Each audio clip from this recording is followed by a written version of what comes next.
آج عبیداللہ اعظمی دونوں میسج آپ کو دے رہا ہے، جسم کا بھی علاج کیجئے اور روح کا بھی علاج کیجئے۔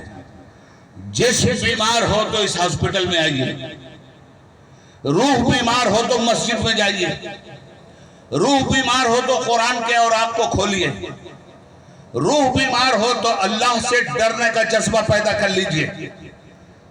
تو صرف جسم ہی تو نہیں بچانا ہے ہمیں اپنی روح بھی بچانی ہے۔ جسم تو مر جائے گا، مرنے کے بعد کسی ہمارے ہندو بھائی کے زندہ باپ کو ماچس کی ایک تیلی تو اس کے کپڑے پہ لگا دو، پھر دیکھو کیا ہوتا ہے۔ مگر اسی ہندو بھائی کا بیٹا جہاں آتما نکل گئی اپنے باپ کو آگ لگا کے اپنے ہاتھ سے پھونک دیتا ہے۔ کیوں؟ اس لیے کہ جو پھونکا جا رہا ہے وہ زندگی نہیں تھا، یہ تو ہل ڈول اس لیے رہا تھا کہ زندگی اس کے اندر موجود تھی۔ جب زندگی ختم ہو گئی تو پھر اس کی کیا ضرورت ہے؟ مگر وہ زندگی باقی رہتی ہے۔ تو شفا خانہ آپ کو یہاں بھی چاہیے اور مرنے کے بعد بھی چاہیے۔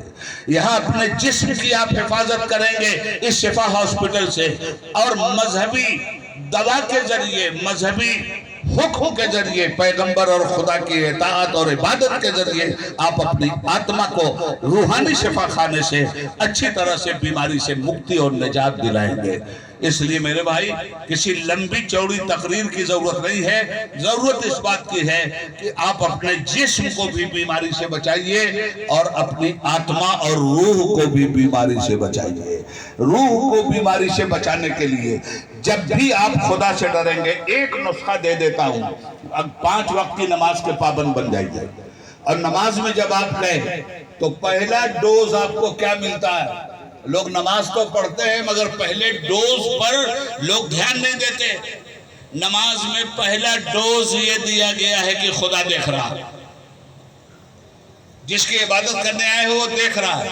اب نماز سے جب باہر نکلو تو دوسرے وقت تک اس کا دھیان رکھو کہ خدا دیکھ رہا ہے۔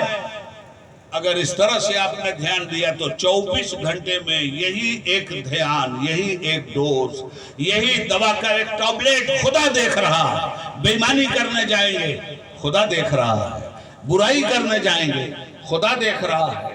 ارے قانون جہاں نہیں دیکھتا وہاں تو برائی بے حیائی کر کے آپ کامیاب ہو جائیں گے، مگر خدا تو ہر جگہ دیکھ رہا ہے، وہاں برائی بے حیائی کر کے آپ کے لیے کامیابی کی کیا ضمانت ہے سوا ہلاکت و بربادی کی؟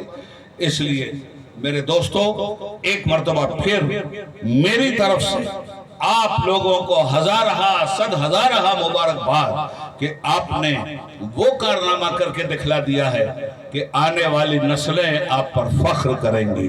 آپ نے وہ کام کیا ہے جس کام کو کرنے کا جذبہ لوگوں کے اندر پیدا ہوگا۔ ایک آدمی اگر لاٹری کی دکان کھولتا ہے تو معلوم نہیں کتنے پیسے برباد کرنے کا کاروبار وہ کرتا ہے، اور درجنوں لاٹری کی دکانیں کھل جاتی ہیں۔ ایک آدمی بے ایمانی کی دکان کھولتا ہے تو درجنوں لوگ بے ایمانی کی دکان کھولتے ہیں۔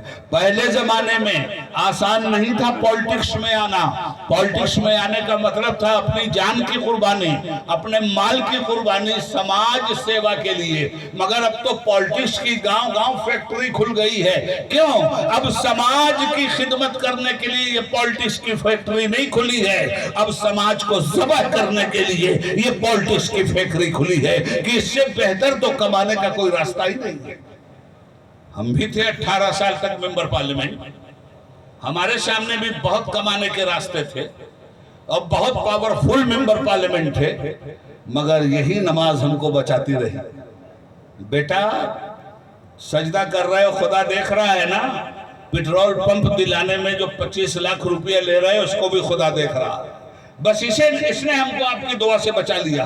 آج بھی رزق حلال کی بنیاد پر ہم اپنی زندگی گزار رہے ہیں، اپنا کنواں خود کھود رہے ہیں، اور لوگ ہمیں تانا دیتے ہیں کہ آپ 18 سال کے ممبر پارلیمنٹ، ملک کا پرائم منسٹر آپ کی جیب میں، ملک کی حکومت آپ کی جیب میں، رولنگ پارٹی کے آپ all India vice president, ruling party کے آپ ممبر آف پارلیمنٹ، آپ ریلوے کے ممبر، آپ فائننس کے ممبر، اور آپ نے کچھ بھی اپنے بال بچوں کے لیے نہیں کیا۔